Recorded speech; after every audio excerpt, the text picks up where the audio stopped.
एक ऐसे संसार में जो विनाश की कगार पर लटका हुआ है, जहां आशा सिर्फ एक नाजुक चिंगारी है जो अराजकता की हवाओं के खिलाफ टिमटिमा रही है। दो दिग्गज टकराते हैं, एक अनादि विनाश का संदेशवाहक, एक प्राचीन शक्ति जो वास्तविकता को बदलने के लिए तैयार है।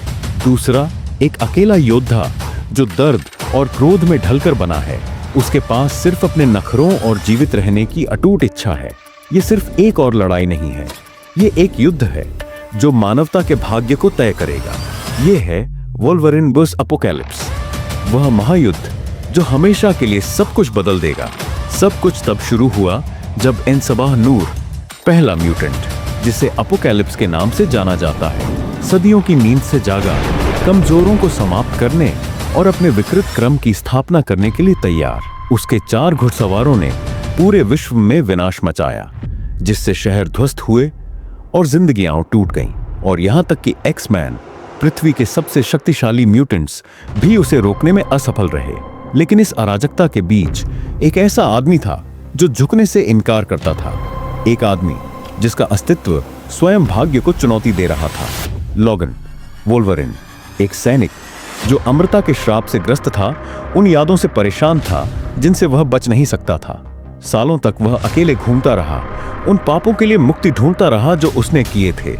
लेकिन जब अपोकैलिप्स ने उन सभी लोगों को खतरे में डाला जिनकी उसे परवाह थी, छात्र, एक्स-मैन और जीन ग्रे, लॉगन ने खुद को भाग्य के कगार पर पाया।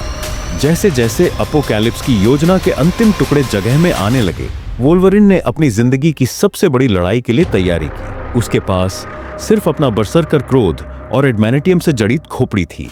वह अपोकैलिप्स के दुर्ग में घुस गया, एक किले में जो मौत के जाल और वफादार सैनिकों से भरा था। हर कदम उसे अपोकैलिप्स के करीब ले जा रहा था, लेकिन यह उसे अपने सबसे खतरनाक दुश्मन से भी ज्यादा खतरनाक चीज का सामना करने के लिए मजबूर कर रहा था, अपने आप से। पिछली विफलताओं की यादें उसके दिमाग में भर गईं। प्रोफेसर, जीन और उन भूले बिसरे चेहरों की तस्वीरें जो दशकों पहले खो गए थे। हर याद ने उसके क्रोध को बढ़ावा दिया, लेकिन गहराई से लॉगन जानता था कि यह सिर्फ बदला नहीं है, यह भविष्य की रक्षा करने के बारे में था, उस नाजुक आशा की जो हर युवा म्यूटेंट के साथ लड़ रहा था।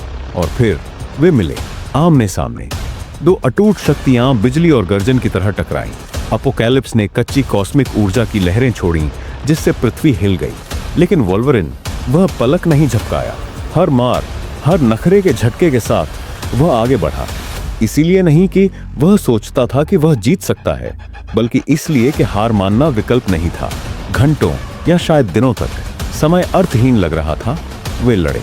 अपोकैलिप्स ने लॉगन का मजाक उड़ाया, उसके दर्द, उसकी विफलताओं और उसकी तुच्छता का उपहास किया।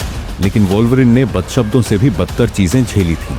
उसने कई बार अंधेरे में झांका था और हर बार वह वापस आया था, क्योंकि यही वह था, एक हथियार नहीं, एक राक्षस नहीं, बल्कि एक जीवित बचा हुआ। जब धूल बिछ गई, लॉगन विजयी खड़ा था, लेकिन उत्साहित नहीं।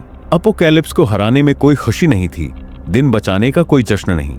इसके बजाय एक शांत समझ थी। उस पल में युद्ध के खंडहरों से घिरा हुआ वोल्वरिन ने एक गहरी सच्चाई को समझा।